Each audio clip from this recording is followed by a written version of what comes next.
सत साहिब सतगुरुदेव की जय। बंदी छोड़ कबीर साहिब जी की जय। बंदी छोड़ गरीबदास जी महाराज जी की जय। स्वामी राम देवानंद जी गुरु महाराज जी की जय हो।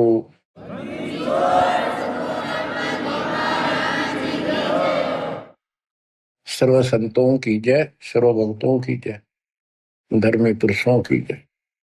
श्री काशी धाम की जय, श्री सुब्राणी धाम की जय, श्री क्रोथा धाम की जय, श्री बरवाड़ा धाम की जय।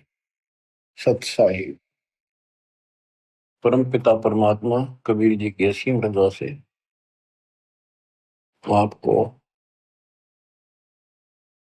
मनुष्य जीवन की सफलता का राज प्राप्त हुआ।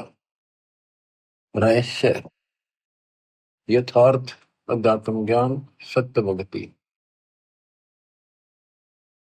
इसके बिना ये मनुष्य जीवन आम सामान्य प्राणी जैसा था, पशु पक्षी के समान है। भक्ति हम मानव शरीर में प्राप्त करके अपना भविष्य सुधार सकते हैं, संवार सकते हैं। अन्य जितने भी शरीर हैं, पशु हैं, पक्षी हैं, कीड़े मकोड़े हैं, ये अपना कर्म भोगते हैं। वो चाहे राष्ट्रपति के घोड़े हो, वहां बढ़िया व्यवस्था है, सेठ के घर कुत्ते भी बन गए और ये वहां उनकी सारी सुविधा है। परंतु ऐसी सुविधा मनुष्य को भी नहीं उपलब्ध होती कईयों को। तो कहने का भाव ये है, मनुष्य जीवन यदि भक्ति नहीं करते मानो स्त्री पुरुष, तो उन पशु पक्षियों में उसमें कोई अंतर नहीं। सुविधा कर्मानुसार पूर्व जन्म के संस्कारों से सबको प्राप्त होती है। दुख और सुख दोनों साथ रहते। अब बात आती है कि भक्ति करनी चाहिए, अवश्य करनी चाहिए। आत्मा मानती है, उसके लिए मानव भटक भी रहे हैं। आत्म ज्ञान बिना नर भटका, कदे मथुरा कदे काशी। यथार्थ ज्ञान ना होने चाहिए प्राणी मानव शरीर धारण करके कभी मथुरा कभी काशी, किता न किता अपना राह ढूंढ रहा है कि किता भगवान मिल जाए। कबीर साहब कहते हैं, पर्वत पर्वत में फिरा, कारण अपने राम, राम जैसे जन मिले, जिन सारे सब काम। बताओ कि परमात्मा की खोज में पहाड़ों पर गए, तीर्थों पर गए, संत समागम अटेंड करे, दान धर्म किए, जैसा मार्गदर्शन मिला, और भी देवी देवता पीर मनाए, मंदिर मस्जिद पूजे, तो मनुष्य जीवन प्राप्त प्राणी को सबतर लगन लगी होती है, क्योंकि वो पिछला संस्कार चंगा होता है, उसका बहुत अच्छा संस्कार होता है, इसलिए मानव शरीर प्राप्त होता है। अच्छा संस्कार कैसे मिलता है? कोई भक्ति की है, धर्म पुण्य किए होते हैं, तो उस कारण से इस मनुष्य जीवन में भी प्रेरणा बनी रहती है कि अच्छे काम करो, कोई भक्ति करो। लेकिन जिनको हम अच्छे काम समझ कर रहे थे, धर्म कर्म भी करते थे और भक्ति भी करते थे, वो शास्त्र विरुद्ध होने से, वो एक आने के लिए, एक नए पैसे के लिए, क्योंकि हमारे जो स्पिरिचुअल हैं, हमारे जो आध्यात्मिक ग्रंथ हैं, ये भगवान के विषय का संविधान है। इसमें जैसा कुछ करने को कहा है और न करने को कहा है, हमें वो ही करना पड़ेगा, तभी सफलता होगी। जो हमारे ग्रंथ बताते हैं, हमने उनके अनुसार चलना होगा। इसके लिए जो से हिंदू समाज है, वो अपनी पवित्र गीता, पवित्र वेदों और पवित्र पुराणों को सत्य मानते हैं। और हमारे हिंदू धर्म के धर्म गुरुओं ने जो ज्ञान बताया, उन्होंने यही कहा है कि गीता वेद पुराणों में ऐसा ही लिखा है, ये भक्ति करो। अब यहां हमने सबसे पहले ये देखना होगा कि जो स्पिरिचुअल है, शास्त्र है, हमारे धार्मिक शास्त्र है, वो कौन से किस लेवल के हैं, किस स्तर के हैं। 5 वेद है। वैसे तो वेद एक ही होता है। वेद का अर्थ ज्ञान होता है। बोध का अर्थ भी ज्ञान होता है। भक्ति बोध, भक्ति का ज्ञान।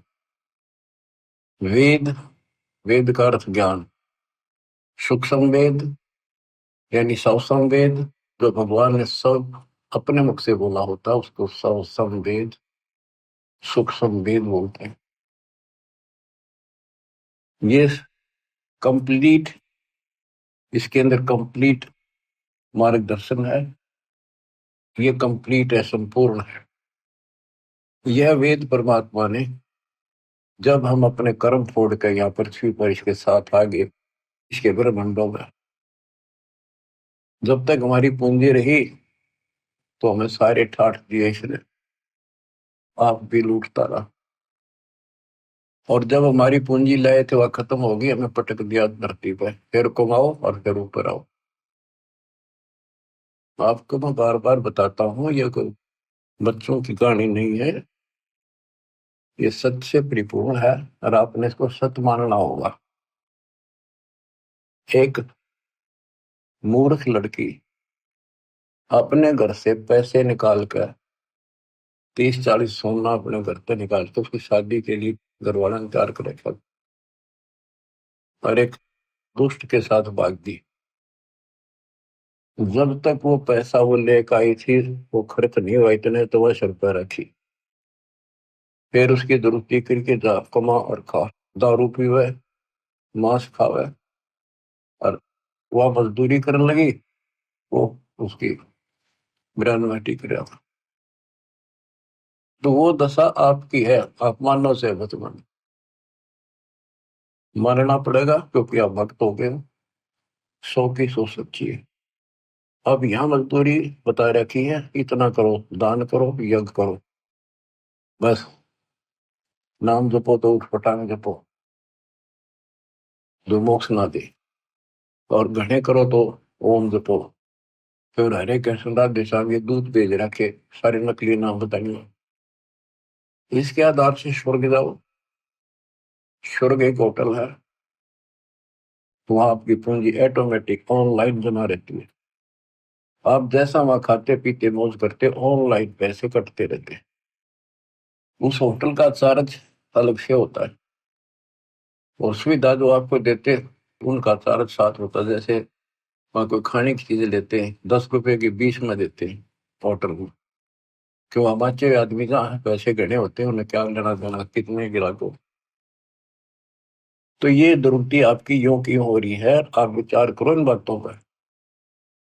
आप किस चीज पर सेट हुए बैठे हो, 1 मिनट में मृत्यु हो जाती है। बैठे बैठे राष्ट्रपति तक मर जाते हैं, एक्सीडेंट हो जाते हैं। पोलैंड देश का एक पूरा कैबिनेट, प्रधानमंत्री, सारे मंत्री, दूसरे देश, उसका मित्र देश था, उसमें कोई पूर्व प्रधानमंत्री की डेथ हो गई थी। उसकी मुंह कांड जाते शोक व्यक्त करो, वो विमान न दुर्घटनाग्रस्त हो गया, एक्सीडेंट हो गया, हम सारे मर गए। और ताजे ताजे बने थे, 6 महीने पहले उनकी कैबिनेट बनी थी। और ऐसे गंदे लोग में माचे माचे फिरो तुम, आंख खोलो। इस सत्संग को सुनकर भी आंखें नहीं खुलती, वो पत्थर प्राणी है, उसके भक्ति का अंश नहीं है।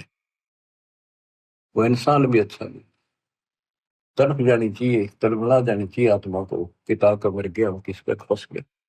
यहाँ सुख नाम की चीज नहीं, रैम नहीं की धरती पर किसी के प्रति। किसी स्वर से धोता है तो वो राजी बोलेगा, स्वर से धोते मुंह फेर लेगा। हम इतने बिगड़ चुके हैं यहाँ पर, हम देवता थे सतलोक में। अब दोबारा से आपको इतना प्यार किया जा रहा है।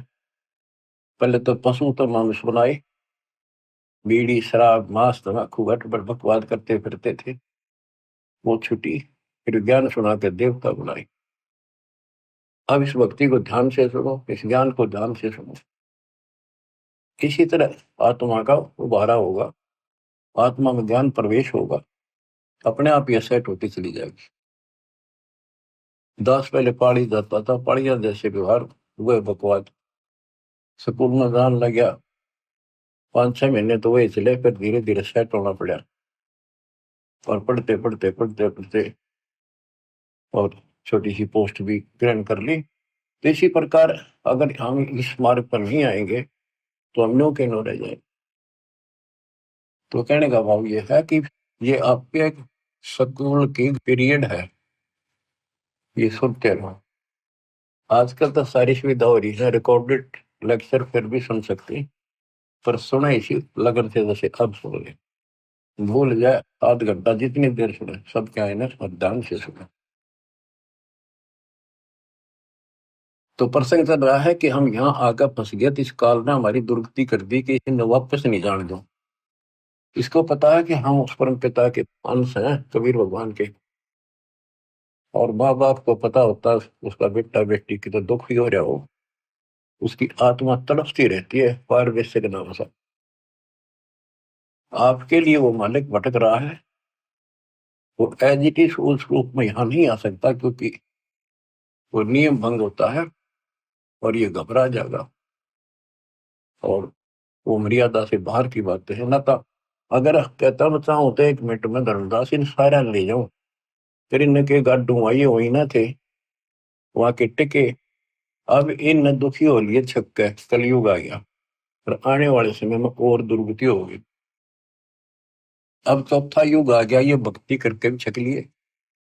सतयुग त्रेता द्वापर में इनके पूर्व जन्म के संस्कार बहुत अच्छे होते हैं, इसलिए ये सोचते रहते हैं कि दो साधना हम कर रहे हैं, इसी से ये मौज माजरी है, इसी से सारे सुख होते आ रहे हैं। और जब कलयुग में जाएंगे, इतनी त्रुटि होगी इनकी, सारी साधना करके थक लेंगे, कुछ भी लाभ नहीं होगा, इनके संस्कार कमजोर पड़ जाएंगे। तब ये भगवान के लिए भटकना शुरू करेंगे, और फिर मैं इनको कैच करूंगा। उदाहरण देता हूँ, सतयुग में राजा अम्बरीश थे, मालिक वहां भी मिले होंगे। वेद बताते हैं परमात्मा के लक्षण वो झूठ नहीं होते, सो के सो सकते हैं कि परमात्मा सबसे ऊपर के लोक में रहता है, वहां से गति करके चल के आता है। भक्ति मार्ग में जो लगे हैं उन अच्छी आत्माओं को आके मिलता है, वो यथार्थ भक्ति ज्ञान सुनाता है। और जो लगे नहीं है भक्ति पर, उनको भक्ति करने की प्रेरणा अपने मुख मुंह से बोलकर वाणी द्वारा बताता है, उनको गुप्त भेद मंत्र बताता है, गुप्त मंत्र आविष्कार करता है, एक कवि की तरह आचरण करता है। अपने सूक्ष्म वेद ज्ञान को काव्यना, कविताओं से, दोहों के माध्यम से, चौपाइयों के माध्यम से, शब्दों के माध्यम से बोल बोल के सुनाता है, वो सूक्ष्म वेद होता है। तो अब ये सूक्ष्म वेद बताता हूं, परमात्मा ने वो सूक्ष्म वेद इस ज्योति निरंजन काल सर्वपुरुष सर्वब्रह्म के अंतःकरण में वहां से ईमेल कर दिया, इसके अंदर इसने उसको बाहर निकाला, श्वास से पढ़ा, इसने वो जानकारी ऊपर की कति खत्म कर दी जो हम समझ सकते थे, वो मंत्र भी नष्ट कर दिए, सारी जानकारी खत्म कर दी, अपने तक भक्ति रख ली, बाकी थोड़ा बहुत ज्ञान जो सांकेतिक ज्ञान में रह गया। तो जिस आधार से, जैसे ब्रह्मा जी सबसे पहले कमल के फूल पर बैठे थे, अपने पुत्र नारद के प्रश्न का उत्तर दिया, और नारद ने पूछा था कि पिताजी आप सच बताना कि सारी सृष्टि के रचनहार कौन है, किसने ब्रह्मांड बनाए, कौन ये पालन करता है वास्तव। ब्रह्मा जी कहता, बेटा नारद इसका क्या जवाब दूं, मैं जब होश में आया, मैं कमल के फूल पर विराजमान था, कमल का फूल जल में ही होता है, चारों तरफा गाद जल था, मैं सोच रहा था मेरे को किसने उत्पन्न कर दिया, मेरा क्या उद्देश्य है। आकाशवाणी हुई तब करो, मन कमल के फूल पर बैठे बैठे 1000 वर्ष तप किया, फिर आकाशवाणी हुई सृष्टि करो। उसके बाद लंबी कहानी है, फिर बताऊंगे। तो उसके बाद ये ब्रह्मा विष्णु महेश तीनों इकट्ठे कर दिए, देवी ने इनका ब्याह कर दिया, सृष्टि रचो। सागर मंथन प्रथम किया था, वेद निकले 4, ब्रह्मा ने वेद पढ़े, उसमें से ओम मंत्र ले लिया। आकाशवाणी से जो हुआ था तप करो, वो तप, ये सोच लिया भगवान का आदेश है, तप करो। वेद भी भगवान गिवन है, गॉड गिवन है, भगवान के दिए हुए, भगवान परमात्मा तत्व है। इनमें ओम नाम, यजुर्वेद अध्याय 40 मंत्र 15, चारों वेदों में कहीं भी फिर दोबारा इसका रिपीट नहीं किया, एक जगह लिखा है और स्पष्ट कर दिया, ओम करतु समर्थ कलवे समर्थ कर्तुम समर्थ। ओम नाम का जाप काम करते करते सुमन करो, विशेष कसक के साथ सुमन करो, अपना मूल कर्तव्य समझ कर सुमन करो। अब दास आपको समझाना चाहता है कि ये हमारे दातव ग्रंथ है, शास्त्र है, ये कौन से किस सत्र के? इन चारों वेदों का सारांश श्रीमद् भगवत गीता है। और पुराण क्या है? ब्रह्मा जी ने जो ज्ञान प्राप्त हुआ, जैसा वेदों को समझा, तो उसके अनुसार अपनी संतान ब्राह्मण ऋषियों को बताया। तो ऋषियों ने ब्रह्मा से प्राप्त ज्ञान है, ये ऋषि ब्रह्मा जी की संतान है, ब्राह्मण सारे। तो ब्रह्मा जी कहता कि मैं तो कमल के फूल पर बैठा था, मुझे नहीं पता मैं कहां से उत्पन्न हो गया। ये फिर जानी जान नहीं है, सर्वज्ञ भगवान नहीं है। इसने जो ज्ञान अनुभव किया, तो इसने अपनी कथा बताई, तो इस आधार से ऋषियों ने तप तो ब्रह्मा जी से प्राप्त कर लिया। ब्रह्मा जी ने बता, वेदों में केवल ओम नाम है, ओम नाम वेदों से ले लिया। तो इस आधार पर ब्रह्मा जी के वंशज ऋषियों ने तप किए, जबरदस्त तप किए, शरीर गाड़ दिए, परवाह नहीं की, मिट्टी चढ़ गई शरीरों पर, खाना पीना त्याग कर मन की चाह मन लगे कि भगवान मिले तो जीवन सफल, नहीं तो व्यर्थ है। तप किया, ओम नाम का जाप किया। ओम नाम के जाप से ब्रह्मलोक प्राप्त होता है। गीता अध्याय 8 श्लोक 13 में गीता बोलने वाला कहता है, मुझ ब्रह्म का ओम इति एक अक्षर ब्रह्म व्यवहारण माम अनुसमण यह परियाति तदंदेहम स याति परमाम गति। ओम इति एक अक्षर, केवल एक ओम अक्षर है, ब्रह्म व्यवहारण माम अनुसमण, मुझ ब्रह्म का स्मरण करने का, माम ब्रह्म। और जो इसका अंतिम सांस तक स्मरण करता हुआ शरीर त्याग कर जाता है, वो ओम से मिलने वाली प्रकृति प्राप्त करता है। देवी पुराण श्री देवी दुर्गा जी अपने शिष्य प्रिय शिष्य हिमालय राजा को ये बताती है कि यदि तुम्हें मोक्ष चाहिए, उसने कहा जी मुझे ब्रह्म की जानकारी दो, मोक्ष मार्ग बताओ। तो देवी ने कहा कि और सब बातें छोड़ के ओम नाम का जाप कर, इस ओम नाम के जाप से तू ब्रह्मलोक में जाएगा, जहां पर वो ब्रह्म रहता है उसको प्राप्त कर लेगा, तेरा कल्याण हो। गीता अध्याय 8 श्लोक 13 में कहा है कि मुझ ब्रह्म का एक ओम मंत्र है। यजुर्वेद अध्याय 40 मंत्र 15 में कहा है कि ओम का नाम जाप करो। 8वें अध्याय के 16वें श्लोक में कहा कि ब्रह्मलोक में गए प्राणी भी वापस आते हैं। बच्चों, इसने जुल्म कर रखा, कभी रास्ता नहीं दे रखा था, खुद मालिक आए, अपने बच्चों को ऊपर ले जाके अपनी समर्थता अपनी शक्ति से परिचित करा, फिर वापस छोड़ा। 600 साल हो गए इस प्रोसेस में परमात्मा लगे हुए हैं, जिसमें 6 गवाह आपके सामने दास ने आई विटनेस बता दिए। जब जाके दास की भी तसल्ली हुई कि सचमुच कबीर इज गॉड, न कबीर ने को भगवान माने, दानक दुल्हा सारी उम्र कपड़ा बनता बनता मर गया, रोटी भी ठीक से टाइम पे नहीं बनती थी, इसी को तो सक्षम कहते हैं।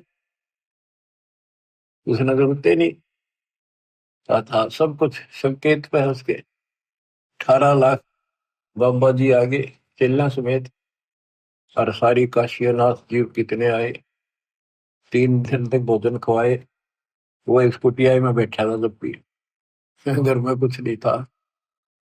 तो ये तो भगवान है, इसी का नाम तो परमात्मा है। सतगुरु जो चावे सो कर ही, 14 कोट दूर तो पर ही, बहुत बहुत जंत्राश निवार है, चित्रगुप्त कागज पाठ। अब बच्चों को प्रश्न चल रहा है कि हम जो साधना करते हैं वो शास्त्र अनुसार होनी चाहिए। अब शास्त्र कौन से ठीक है? जो हमें मान्य हो भगवान की भक्ति के लिए। हिंदुओं के लिए वेद और गीता ये एथेंटिक स्क्रिप्चर है, एथेंटिक धार्मिक ग्रंथ है, ये प्रमाणित है। और पुराण जो है ये ऋषियों का अपना अनुभव है, जैसा इन्होंने साधना की उससे जो उपलब्धि हुई। इन्होंने हठ योग किए, समाधि लगाई, समाधि के अंदर इनको किसी को तो इस काल ने ब्रह्मा के रूप में दर्शन दे दिए, किसी को विष्णु के रूप में, किसी को शिव जी के रूप में। तो ऋषियों ने मान लिया भगवान पा गया, ब्रह्मा के रूप में दर्शन दिया उन्होंने। ब्रह्मा जी के पास जाकर स्तुति करी, आप भगवान हो, सारी सृष्टि के मालिक हो, आप अपने को छुपाए बैठे हो, हमने पहचान लिया। इसी प्रकार विष्णु जी को ब्रह्म पैदा कर दिया, जिनको काल ने विष्णु रूप में दर्शन दिया। उन्होंने मान लिया कि मैं ही सारी सृष्टि का कर्ता रचनहार हूं, नथिंग एल्स। इसी तरह शिव जी को, इसी बात पर एक दिन ब्रह्मा और विष्णु जी की आपस में लड़ाई होगी। ब्रह्मा जी गए विष्णु जी के पास, विष्णु जी ने सम्मान नहीं किया उनका, आजा भाई, मैं बड़ा भाई है उसका, तो भी निकाह आजा बैठ जा। इनकी देखो बच्चों विचार करो, जिनको भगवान मानते थे इनमें शिष्टाचार की भी कितनी कमी थी। एक बड़ा भाई है विष्णु जी का, और ये बैठा था शेषनाग की सैया पर, लक्ष्मी जी इसके चरण दबारी थी, आसपास इसके प्रशंसक खड़े थे विष्णु जी के। ब्रह्मा जी आया तो इसने अपना अपमान मान लिया कि इसने खड़ा होकर मिलूं, हाथ मिलाऊं या सीने से लगाऊं या नो को आओ जी बैठो, कितना भी दिखा इसने। ये फिर काम क्रोध से भरे पड़े ही ना भगवान मान्या करते। इस बात का दुख ब्रह्मा जी ने मान्या, अब किसी ने सम्मान भी ना किया। ने बोला ओ अभिमानी, मैं तेरा बाप हूँ, सारी सृष्टि का रचने वाला हूँ, तो मेरे से पैदा हुआ और मेरा सम्मान नहीं करता, अपने बाप को देखकर भी तू अहंकार करता है, तो मेरा बेटा है फिर भी सम्मान नहीं करता। उसमें बोला तो मेरा बेटा, मैं तेरा बाप, तो मेरा ना भी कम से हुआ था। तो उसके प्रशंसक खूब हंसे, तो सबने बताया था कमल के फूल हो तुम उत्पन्न हुआ, और विष्णु के नाभि से कमल निकला। इधर मारना विष्णु नापन भी रहा कमल कितना है, कैसे नाभि में उग गया। ये तो सूखे चौधरी थे। तो इस बात पर ब्रह्मा बोला तेरी अकल ठिकाना करता हूँ अभी। विष्णु बोला आजा, चढ़ा ली बात दोनों ने और काट दिया शस्त्र, मरण मारने तैयार हो गए। कमाल की बात है, शिव पुराण में ऐसा लिखा, ऊपर से देवता आकाश तिरंग पर फूल बरसावे, शाबाश, मरो कट के, शाबाश, देखते हैं कौन ताकतवर है। लेकिन इनकी सब बच्चा का कहां तक नाश हो रहा है। देवता व हरणों के लड़ो, उन्हें बीच में आना चाहिए था। भगवानों आप ऐसे करोगे फिर मारा केरा होगा। भगवान मान के इन्हें दोनों लड़ पड़े। बता, वो तो इनका बाप जो काल नरेंद्र ने सोची मरेंगे कट के, तेरे खान पीने का सिस्टम बंद हो जाएगा। इनके बीच में एक सतम खड़ा कर दिया, बोतल बोतल आकाश में छूनेगा। ये दोनों डर गया, आश्चर्यचकित हुए। जब इसका और छोर ढूंढ चाल पड़े और लड़ाई मिट गई, फिर काल आके खड़ा हो गया शिव जी के रूप में, साथ में दुर्गा को पार्वती रूप बना के लिया। तब उनसे कहता कि बेटा तुमने अपने आप को भगवान मान लिया, ये तुम्हारी बहुत बड़ी गलती है, तुम भगवान नहीं हो, यू आर नॉट गॉड।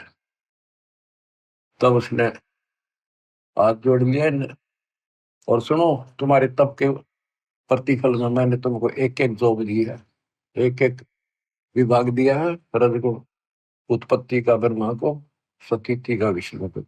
और इसी प्रकार शंकर को ये संहार तिरुभाव, और रुद्र को संहार।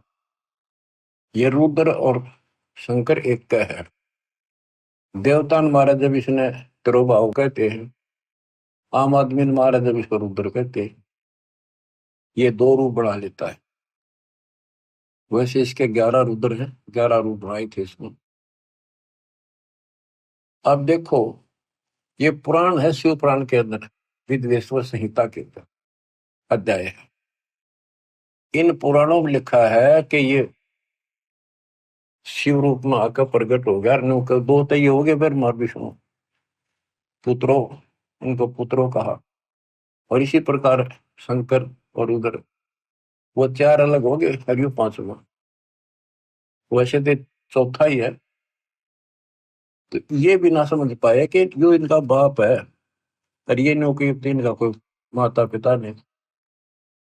और फिर इसने के जुल्म करा, ये बताऊं तो सर्वभाव है, ना बताऊं ज्ञान अधूरा। ये शिव के मंदिरों में तो शिवलिंग रखे हैं, विभिन्न को आगे विस्तार ना करूं तो अच्छा है। एक मिट्टी के पत्थर के बने हुए ये 2 आइटम इन्हें दे गया आराम फोर। ये डरता नहीं है, माथे गला लिए वह शिवलिंग पूजा। Private part of Shiva and Parvati, ये बदमाशी कर गया। अब सारा संसार इन पर मत्था टेक कर थरा बेड़ा कर कोई। इसने ऐसा नाश कर रखा। सतगुरु आए दया करी, ऐसे दीन दयाल बंदी छोड़ वृतास का जठर में कृपा। इसने नाश करने में कसर नहीं छोड़ रखी दत्तम की, और दाता ने विकास करने में कसर नहीं छोड़ रखी। अज्ञान कितनी देर रुक आता है, अंधेरा लाइट के सामने नहीं रुक सकता। अब ये रोशनी उदय हो गई है, सूर्य उदय हो गया इस तत्व ज्ञान का। अब सब अंधेरा मिटेगा। बच्चों, इस प्रकरण से संसिद्ध हो जाता है कि सबको कति मूढ़ बना रखा है। इसमें काल और दुर्गा और ब्रह्मा विष्णु है, इसको तो ज्ञान नहीं बेचारों को। इनको जैसे ही डरा धमका कर ला देते उसी तरह लग जाते। उसके बाद यह शिवलिंग पूजा शुरू होगी और तेरा गजब हो गया। अब आते इस बात पर कि हम भक्ति करें तो शास्त्र अनुसार करें। यदि पुराणों अनुसार करेंगे तो ये जड़े ढोएंगे जो इन्हें बता रखे भगवान दिया ने। गीता और वेद गॉड गिवन है, कबीर गॉड गिवन। तो इनके अंदर इनके अनुसार साधना करनी पड़ेगी, लेकिन इनमें इनकम्प्लीट नॉलेज भी है और वे ऑफ वर्शिप भी इनकम्प्लीट है। ज्ञान झूठ नहीं है वेद और गीता में, लेकिन संपूर्ण नहीं है। अधूरे ज्ञान से अधूरा काम, संपूर्ण ज्ञान से संपूर्ण ज्ञान। श्रीमद् भगवत गीता श्री कृष्ण जी ने बोली, ये मानते हैं। इनका बिल्कुल ठीक है, क्योंकि वो बोलता श्री कृष्ण लिखा था, अंदर कैसेट काल की चढ़ा रखी थी। काल बैठ कर बोल गया ब्रह्म। अब गीता में क्या बताया है, ये खुद अपने को नासवान बताता है। गीता अध्याय 2 के श्लोक 12 में, 4 के 5 में, 10 के 2 में, कि तेरे और मेरे बहुत दिन होगी अर्जुन, तू नहीं जानता। पर ये आगे भी होते रहेंगे, ये मत समझो कि आज ही जन्म है, पहले भी जन्मे थे, आगे भी होंगे। मैं जानता हूं, मेरी उत्पत्ति को ये देवता नहीं जानते। 10वें के 2 में कहा, क्योंकि ये मेरे से उत्पन्न हुए। अब बाप की उत्पत्ति को बच्चे कैसे जाने, दादा बता भाई। तो दादाजी कबीर भगवान इनके दादा है। तो बच्चों, कौन ब्रह्मा का पिता है, कौन विष्णु की मां, शंकर का दादा कौन है, हमको दो बता। ब्रह्मा विष्णु महेश तीनों भाई। इनका पिता ज्योतिर्नंदन, मां दुर्गा और दादा सतपुरुष कबीर भगवान। गीता गाय 16 श्लोक 23 में कहा है कि जो शास्त्र विधि को त्याग के मनमाना आचरण करते हैं, उनको ना सुख प्राप्त हो, ना कोई सिद्धि प्राप्त हो, ना उनकी गति यानी मोक्ष हो। फिर भक्ति करते इसी के लिए। गीता 10, 16 श्लोक 24 में स्पष्ट कर दिया कि इससे करते और अकर्तव्य में जो करने योग्य कर्म है, न करने योग्य कर्म है, उनके लिए अर्जुन ये शास्त्र ही प्रमाण। शास्त्र आपको सिद्ध कर दिया, गीता और इनके सतर के। हम बच्चों, हमारे लिए जो शास्त्र है हमारा सूक्ष्म लेता है, जो कबीर गौड़ की बना है। हमारे को इसकी कति जरूरत नहीं थी, ना गीता की, ना वेदों की, ना पुराणों की। और 17 फरवरी 1988 को दास का भाग्योदय हुआ। पूज्य गुरुदेव से दास की किस्मत जागी, दीक्षा प्राप्त हुई, भीख मिली। उससे लेकर सन 2000 तक दास परमात्मा कबीर जी द्वारा दिए ज्ञान और संत गरीबदास जी के अमर ग्रंथ के आधार से सत्संग किया करता था दास। उनकी ऑडियो भरी, उनकी वीडियो भी तैयार की थी, कैसेट बना करके बड़ी बड़ी सी, तो वीसीआर में चल जाकर। तो उसके बाद एहसास हुआ कि ये ज्ञान तो भगवान पहले बताया करते, कि इससे नहीं माना, बाद में सारे भाग्य 64 लाख और खूब लाभ हुए। जब तक मालिक तेरे को पहचानेंगे नहीं, गॉड नहीं मानेंगे, भगवान नहीं मानेंगे, कोई नहीं टिकेगा। दास को प्रेरणा दी गुरुदेव ने कि हो सकता गीता वेद पुराणों में पाना चाहिए ये ज्ञान, क्योंकि भगवान बता रहे हैं ऐसा है, और वेद गीता सच्चे हैं, तो इनमें पाओगी बात कुछ ना कुछ। 2001 में दास ने ये गीता मंगाई, उसको पढ़ना शुरू किया। मालिक की कुछ रजा थी, दूसरी खोलते तीसरा पेज पलटा, अध्याय 18 का श्लोक नंबर 61 शुरू में है। ये और गीता भी हाथ लागी, जिसमें आमने सामने शब्द और अर्थ है। ये दूसरी आ जाती तो मत्था मार कर बैठ जाता मैं भी। तो इसमें अर्थ सामने है, प्रतीक एग्जैक्ट ज्ञान समझ में आ जाता है। तो उसमें पाया कि परमात्मा सबके हृदय विराजमान है, कर्मानुसार एक यंत्र की तरह घुमाता है। और हे अर्जुन, तो स्वभाव से उसी परमेश्वर की शरण में जा, उसकी कृपा से तो परम शांति को, सनातन परम धाम को प्राप्त कर। मेरा तो एकदम जैसे नींद तो जाग्या करा दे, और सोपन देख ले को घना अच्छा, और कूदता उठा करे, वह बनी मेरे साथ। ओ तेरे की, फिर लग गया, नोट कर लिया ये श्लोक अध्याय। फिर देखा धीरे धीरे, रो तेरे की सारा खजाना बड़ा, सारी है सच्ची परमात्मा की। 15वां अध्याय 8वां अध्याय 7वां देखा, रजगुण ब्रह्मा सतगुण विष्णु, यह हम पढ़ाया करते सूक्ष्म वेद में। रजगुण ब्रह्मा तम गुण शंकर, सतगुण विष्णु कहावरी, चौथे पद का भेद निहारा, दरला सदगुण पावरी। कबीर सागर में, कबीर साहब के ग्रंथ में, गरीबदास जी के ग्रंथ में स्पष्ट है, ब्रह्मा विष्णु महेश और ये इनका बाप चौथा। इन चारों को भी छोड़ को 5वें में पहुंच जावे, क्या कबीर सो हम पर आवे। तो गीता देखा, दूसरे का 12वां श्लोक, चौथे का 5वां, 10वें का 2, और दूसरे का 17 के अविनाशी तो वो है जिसने कोई नहीं मार सकता, जिससे सारा संसार व्याप्त है। और तेरे की वो सती थी, आज मैं वर्णन नहीं कर सकता, मेरे हृदय में जो उमंग और खुशी उत्पन्न हुई थी। हे भगवान, जैसे खजाना पा जाए अगर कंगाल को, घना धन मिल जाए, घना थोड़ा नहीं, तो वो पागल सा हो जाए अगर किस न बताऊं, कैसे छुपाऊं, तक बताऊं, ऐसी स्थिति होगी। तो मालिक ने खजाना दास को ही दिया, छुपा रखा था। ओ हो। तो बच्चों, उसके आधार से फिर गहरी नजर गीता तैयार करी दास ने। गीता के आधार से पुराणों को देखा, वेदों में देखा, सारे खजाना भरा पड़ा। जो का जो सच्चाई, कबीर साहब कहते हैं, वेद कते झूठे नहीं भाई, झूठे है जो समझे ना। अब दास साहब को जो बताना चाहता हूं उस पर आता हूँ कि हमारे जो ग्रंथ है, गीता अध्याय 7 श्लोक 12 से 15 में आपको बता रखा है, रघुबर सतगुण विष्णु से जो कुछ हो रहा है, काल कहता है इसका निमित्त मैं हूं, मेरे कारण है उत्पत्ति, सतिथि और संहार। और जो केवल इन तीनों देवताओं तक सीमित है, ब्रह्मा विष्णु महेश तक, इनसे ऊपर कोई भक्ति नहीं करना चाहते, वो राक्षस स्वभाव को धारण किए मनुष्यों में नीच दूषित कर्म करने वाले लोग मेरी भक्ति नहीं करते।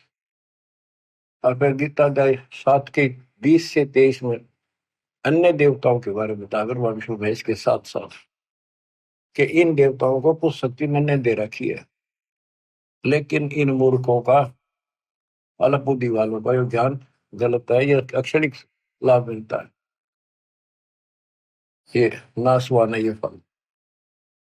अपनी भक्ति को भी बताता, 4 प्रकार के करते हैं, अर्थार्थी, अर्थ, जिज्ञासु और ज्ञानी।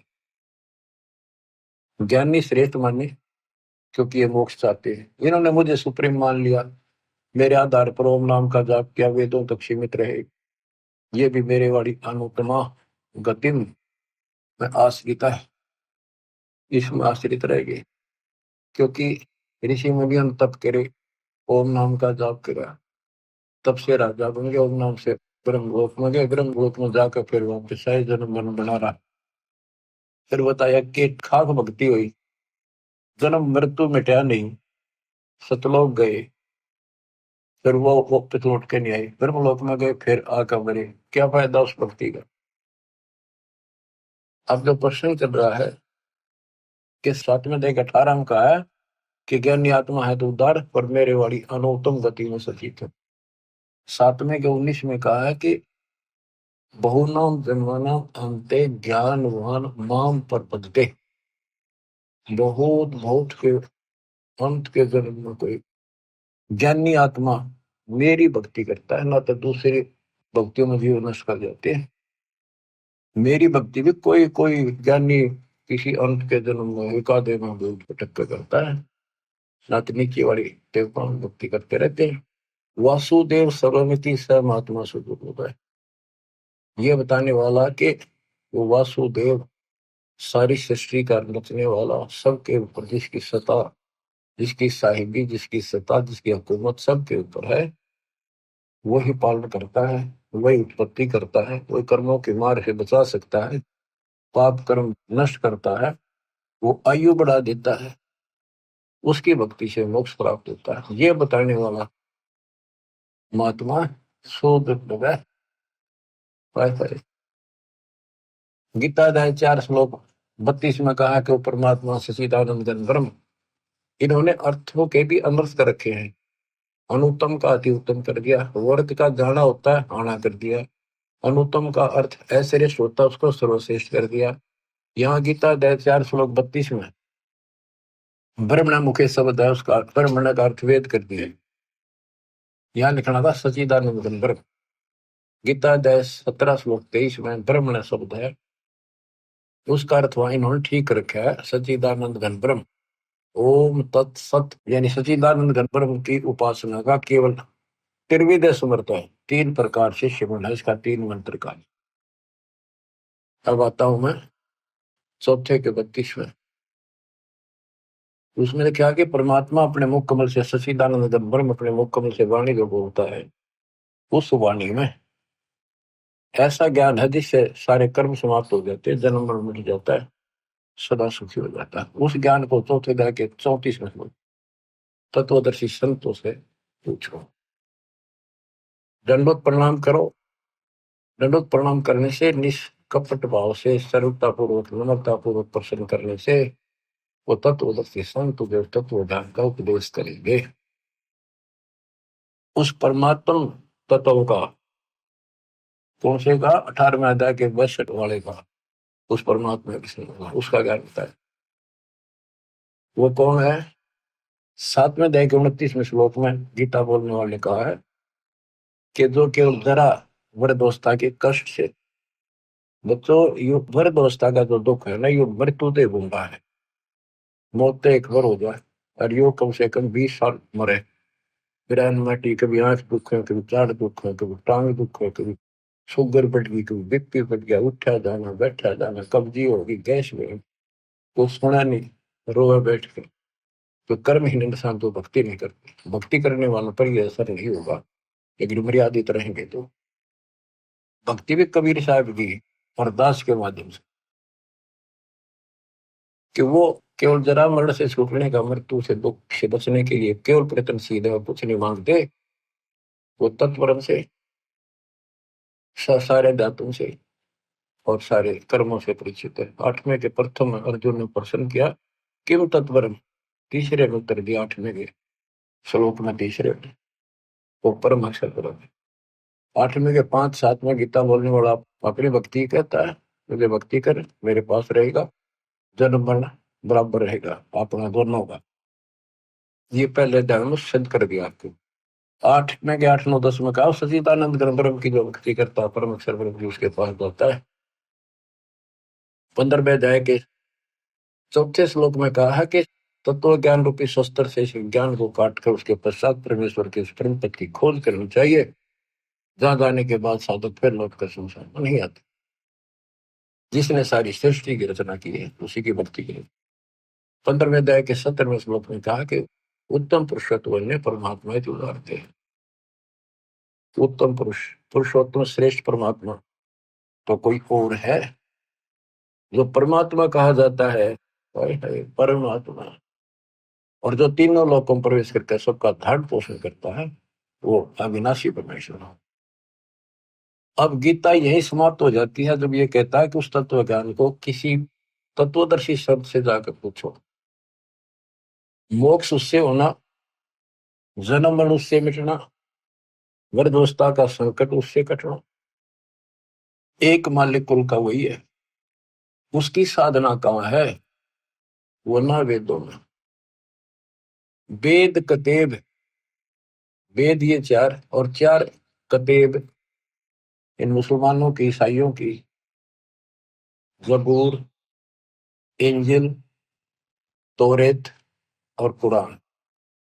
ये 4 कुरान, 4 किताब और 4 वेद कतेब एक जैसा ज्ञान है, यानी इनकम्प्लीट है। हम गलत नहीं कहते कि गलत है, अधूरा ज्ञान है।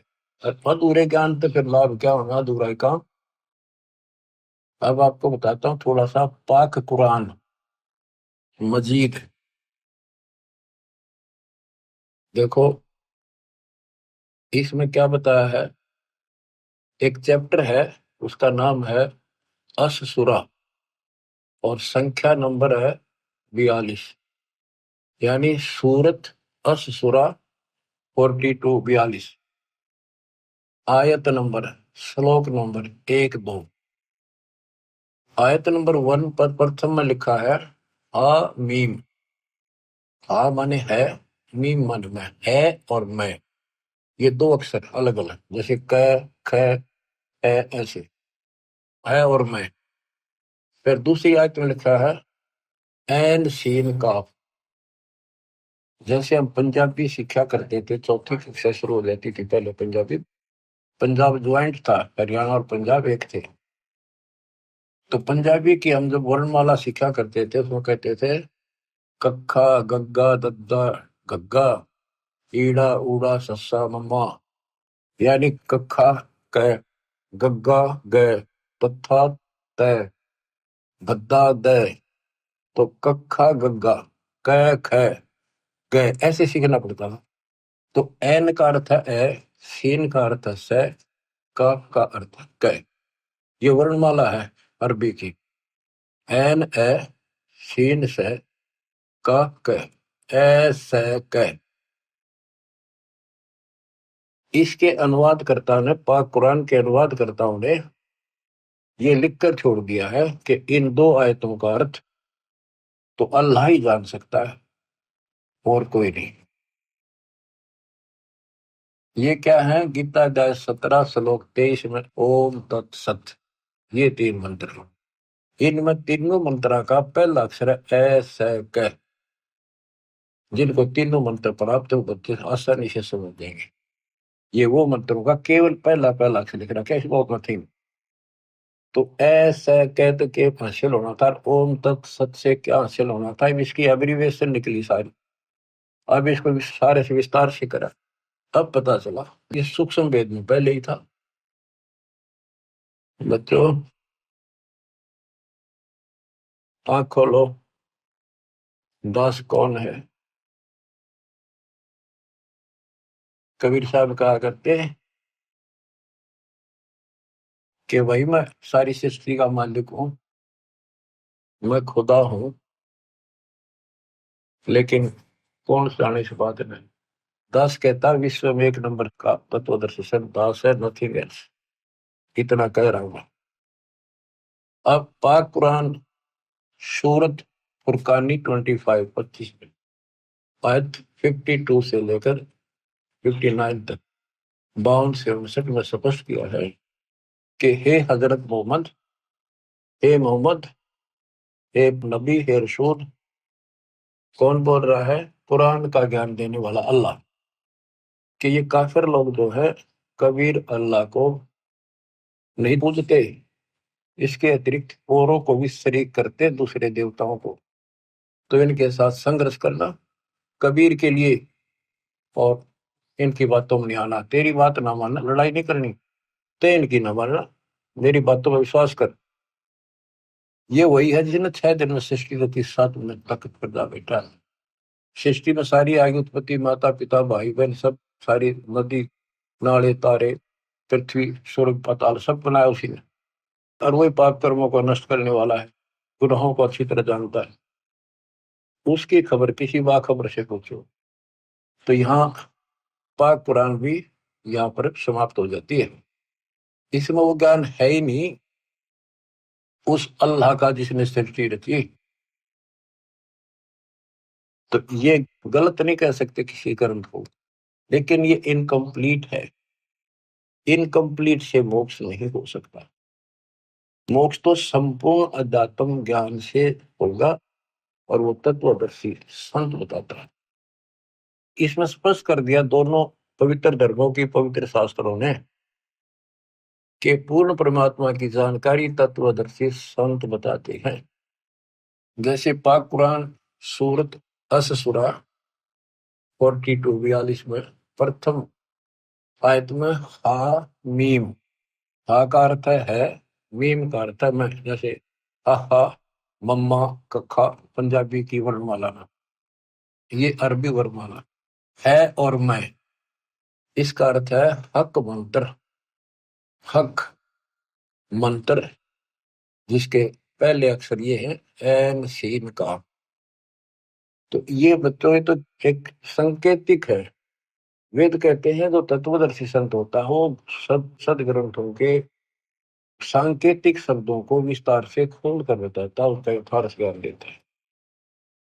गीता अध्याय 7 श्लोक 19 फिर दोहराता हूँ। बहुनाम जन्मानाम अन्ते ज्ञानवान माम प्रपद्ये। बहुत बहुत के जन्मों के किसी अंत के जन्म में कोई ज्ञानी आत्मा मेरी भक्ति करता है कर्म की, अन्यथा वैसे ही टलेड होकर चले जाते हैं। जैसे मार्कंडे ऋषि था, ओम नाम का जाप करा था, साथ में तप करा था। ये खिचड़ी ज्ञान है इनके, सारे जड़े लोग हैं। चाचा कितने बड़े ऋषि लग गया करते तुमने, आज वो बालक दिखाई देंगे। इस बालक की दृष्टि से, तत्व ज्ञान की दृष्टि से देखोगे। उसने ब्रह्मलोक की साधना करने का ठान रखी थी, वही टारगेट था। इंद्र आया, इंद्र की उर्वशी भेजी, सब फेल होकर चली गई। तब इंद्र को कहता है, इंद्र आ जा, तो तेरे को सही मार्ग बता दूंगा। ब्रह्मलोक की भक्ति कर ले, ब्रह्मलोक में जागा, ब्रह्म की साधना कर। ये तो सब का ये ज्ञान भर रखा है। इंद्र स्वर्ग का राजा बोला जी फिर देखेंगे, ये तब ना मौज करते। ऐसे ही आप किसी आज कोई पोस्ट पर बैठे अच्छी, पर उसमें समझाने की चेष्टा करो, न कोई तो बाद की बातें फिर देखेंगे। कोई चौधरपुरी है, इब्राहिम सुल्तान तुमको देखो, क्या क्या सुख थे, भगवान ने नरक से काट के बाहर गिरा अपने बच्चे को। ये रोड मार रहा था, काल मूर्ख बना रहे। तो कहते हैं बहुत बहुत अंत के जन्म में कोई मेरी साधना करता है, मार्कंडेय ऋषि ब्रह्मलोक में जाकर फिर वापस आओगे, तब से राजा बनेगा, फिर गधा बन के धक्के खाओगे। ये खाक साधना थी। ऋषि मुनि सब करें तपस्या, हे भगवान हमें मोक्ष दिए, तप करवा के राज दे दिया, 184 में ठोक दिए। आपको बताया शिवलिंग की पूजा किसने शुरू करी, किसने करवाई? पापात्मा ने। इसको परमात्मा कहते थे। बच्चों आँख खोल लो, उस मालिक की कृपा कैसी बरस रही आपके ऊपर। और इतना ज्ञान समझ गए बच्चों, नहीं मानोगे तब तो पत्थर हो कर। काम न मना नहीं किया किसी संत ने, लेकिन भगवान बोलना गलत है। खूब डटकर मेहनत मजदूरी करो, किसानी करो, दुकान पर जाओ, जो भी जॉब है काम करो, नौकरी करो, नेक नीति और डट के सेवा करो, गफलत ना करो वहां पर, ताकि सबको अच्छा लगे कि भगवान से डरने वाला है, किसी भी काम में कोताही नहीं करता, कोई आलस नहीं करता, ठगी नहीं करता। और मालिक ने याद रखो, अब जैसे आपको बता कि पंजाब का एक राम राय नाम का सरदार जी थे, वो लोग परमात्मा के चाहने वाले, संतों का सम्मान करने वाले शुरू से ही है, क्योंकि उनके गुरुओं ने एक ऐसी धारणा में भर रखी है। संत गरीबदास जी का एक शिष्य ब्रह्म वेदी का पाठ सुबह सुबह बैठकर ऊंची आवाज में एक तालाब पर बैठकर करे था, स्नान करके कुएं पे तालाब पर वहां बैठ कर प्रवेदी यानी वाणी का पाठ करे था सुबह सुबह, गरीबदास जी की वाणी का, जो हम नित्य नियम करते, उनका अपने हिसाब से बनाया हुआ था, उसी वाणी से निकाल कर। तो राम राय चौधरी 900 बीघे का मालिक था। वो भी घूमने फिरने गया प्रेस होने, तो उसने आते समय देखा एक संत वो वाणी बोल रहा है, कि ये वाणी बहुत पसंद करते हैं, क्योंकि ये गुरु ग्रंथ साहिब जी का पाठ सुनते रहते हैं। लेकिन वो वाणी कुछ विशेष कसक करी, खींच लिया उसको, वहां बैठ गया जाकर। उसने जब अपना पाठ कर लिया तो उससे पूछा कि है महात्मा जी, है भगत जी, ये वाणी तो गुरु ग्रंथ साहिब में तो नहीं है, ये किस संत की वाणी है? तो उसने बताया मेरे गुरुदेव की है, संत गरीबदास जी महाराज, बड़े पहुंचे हुए संत है, विश्व में उनके बराबर संत नहीं आज के ऊपर, उसकी वाणी है, अच्छी लिख रखी थी। तो उसने पूरा पता नोट कर लिया संत गरीबदास जी का, गांव सुलानी जिला उस टाइम जो भी था, दिल्ली के पास, बहादुरगढ़ के पास, वहां पूछ लो। ऐसे ऐसे सारी डिटेल लेकर चल पड़ा। उन्होंने सोचा मिलना चाहिए संत से, क्या वो संत जीवित है? कहाँ जी जीवित है। वो चल पड़ा, पैदल चला करते थे, 3 दिन में पहुंचा। सुबह सुबह पता करा भी संत गरीबदास जी कहाँ पर है, मिलना है। उनका महल था उनके नाना जी का बनाया हुआ, उसमें संकेत कर दिया कि वहां सामने है, उसमें चले गए। वहां कुछ भगत बैठे थे, 1-2 गांव का, कुछ बाहर के आ जाते थे, ज्ञान चर्चा सुना करते थे। गरीबदास जी सुबह सुबह एक बार घूमने जाते थे, किसान थे, 2,500 बीघा जमीन थी, अहंकार नहीं था, खेत में जाते थे, पशुओं का चारा काट के सर पर धर का ध्यान लेके आया करते, घूम भी आते थे। तो उन्होंने पूछा भी संत गरीबदास जी कहाँ है? राम राय ने पूछा, जो मकरान। वो बोले जी घूमने फिरने गए खेत में, कितनी देर में आएंगे? भाई ये तो संत की मर्जी है, मौत जाए कब आवे कब ना आवे, आवे तो गए, हम भी इंतजार कर रहे हैं, पर उन्होंने बोला कितनी देर में आऊंगा पता नहीं। उसने सोचा इतनी दूर आ लिया, संत के दर्शन करके चैन लूंगा। वो चल पड़ा। उन्होंने बताया कि आगे जाइए, आगे अरहट है, उस रेत के पास एक जंटी का बहरा पेड़ है बड़ा, वहां पाओगे आपने, वहां कुएं पर स्नान भी करते हैं। तो वो जा रहा था गरीबदास जी, धोती कुर्ता हरियाणा की जो वेशभूषा होती थी, सिंपल मैन, सामान्य होता था यहाँ का वेशभूषा, इस तरह रहते थे वो, भाई आडम्बर संत नहीं करते। तो उस राम राय ने उस किसान से पूछ लिया, उसने किसान समझा, सिर पर पशुओं का चारा और भुट्टा धर रखा ज्वार का। उसने बोला भाई मैंने गरीबदास महाराज जी संत जी से मिलना है, तो बताया इधर घूमन आए हैं, कहाँ से है वो, उनका खेत कहाँ ठिकाना है उनका। गरीबदास जी बोले आ जाओ, उन पहचान दिया वो संत जी अभी थे कि आ जाओ मेरे साथ, मैं मिलाऊंगा उनसे। वो वापस आ गए, वापस जा दिए वो काम में, आ जा लेकर आ गए। वो भगत जो वहां खड़े थे उन्होंने बाज गए, किसी ने बोटा लिया, किसी ने दंडवत प्रणाम किया, फिर पानी पिला, फिर नहाऊंगा, पानी लाए स्नान कर दिया। उसने सोची, उन पूछा रहा महात्मा कौन सा है वो संत, तो वो भगत बोले ये तो है गरीबदास। वो सामने मुड्डे पे बैठ गया और बैठा बैठा ये मन में कल्पना कर रहा था कि ये गुरु ये महाराज है, रत तेरा गजब हुई। उसने कल्पना कर रखी थी, उसका इमेजिन था कि बड़ी बड़ी जटा पाऊंगी, गल में माला मला होंगी और धूना दाना ला रखा होगा किधर, या डेरा होगा तो बहुत बढ़िया सुंदर कपड़े लाल पीले, यानी कोई आडंबर जरूर पाओगा। संत को ऐसा ही माना जाता है, उधर सारे ऐसे मानते थे। और उसने देखा सिंपल किसान सामान्य आदमी, इसका 2,500 बीघे जमीन बताओ है, इसलिए लोग इसके चापलूसी करते हैं, ये गुरु यूं बना रहे हैं इसको। ये तो मेरे जैसा किसान है, रत तेरा गजब हो, ये खोदा पहाड़ निकली चुया इतनी दूर था, यू संत पाया। ये मन सोचा बैठा बैठा। गरीबदास जी स्नान करके तुरंत और धोती बांधा करते हैं हरियाणा में, और एक और उसका पल्ला सा धोती का एक बेल्ट सी बांध जाकर, उसने अड़बंद बोलना, अड़बंद।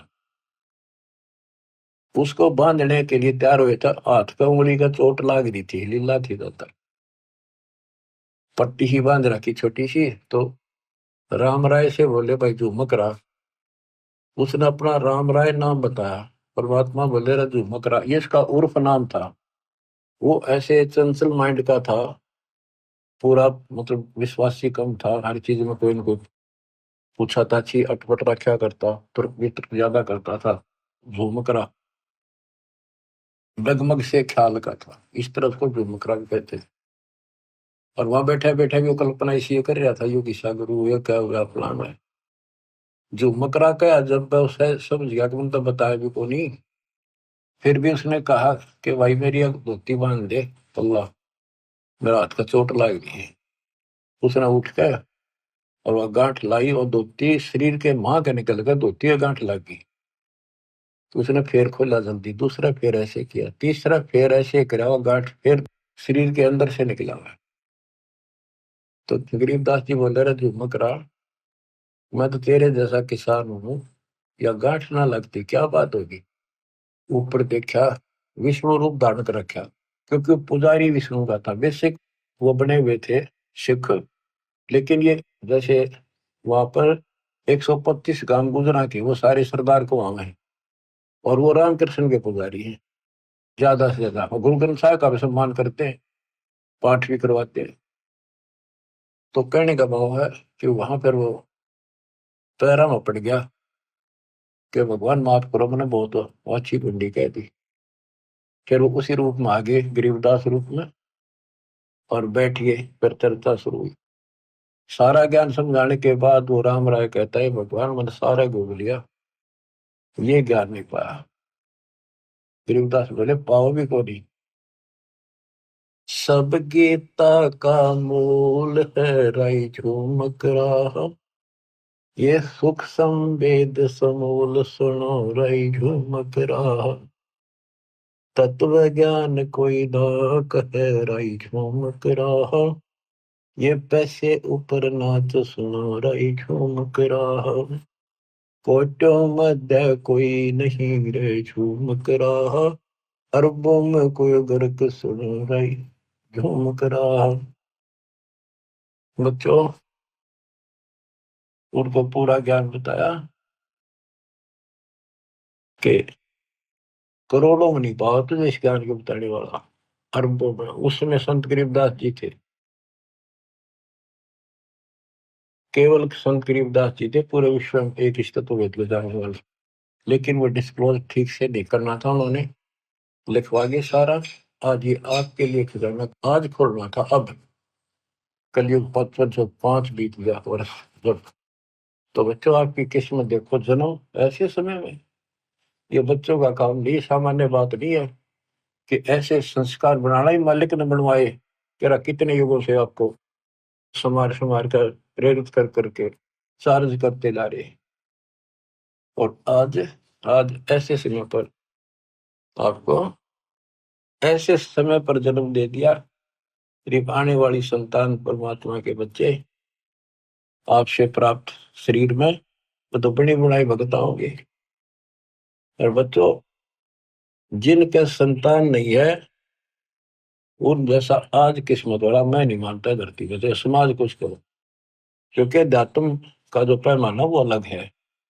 उनने पिछले जन्म गणित सुंदर जी रखे हैं, कभी किसी का एक दाना भी नहीं खाया, ना रखा ना दिया, परमात्मा की बातों का कुछ असर किया, उनका लेन देन कति समाप्त कर दिया, करोसला रखा। इनका उन्हें सतभक्ति मिल गई, वो सीधे वहां जाएंगे। जब डटे रहे तो समाज की तरफ देख कर भी बकवादा बढ़ गए, किसी का गोद ले ला, फरान ले ला, यू सदर दौड़ कर लेंगे, वो संस्कार फिर खराब करेंगे अपने। अपने वाले सुख नहीं देते कलयुग में, गोद लिया तुमने किसके सिर में मालिश करेगा। तो मेरा राय है इस कर्म में बना लो, निकल जाओ गंदे लोग तक, निकला जाता होता है। मैं तो दे दी है बालम बरे नु, मैं तो दे दी है बालम बरे, संसारी दी गल्ला चिन्ह न बूझ शब्द जो गहरे, मुर्दों से ती प्रीत लगावे न जाने सतगुरु मेरे। ऊंची थलियां खेती बोवे भूल रहे नजर डरे, श्वेत छतर शिर मुकुट विराजे देखत नास चेहरे। ये संसार समझदा नहीं कहंदा शाम दोपहरे, ये संसार समझदा नहीं कहंदा शाम दोपहरे, गरीब दास ये वक्त जाते है रोगे इस पहरे, गरीब दास ये वक्त जाते है रोगे इस पहरे। बच्चों सुधर जाओ, संभल जाओ। इतना गजब का अवसर आपको मिला है इस जीवन का, आप सामान्य आत्मा नहीं हो।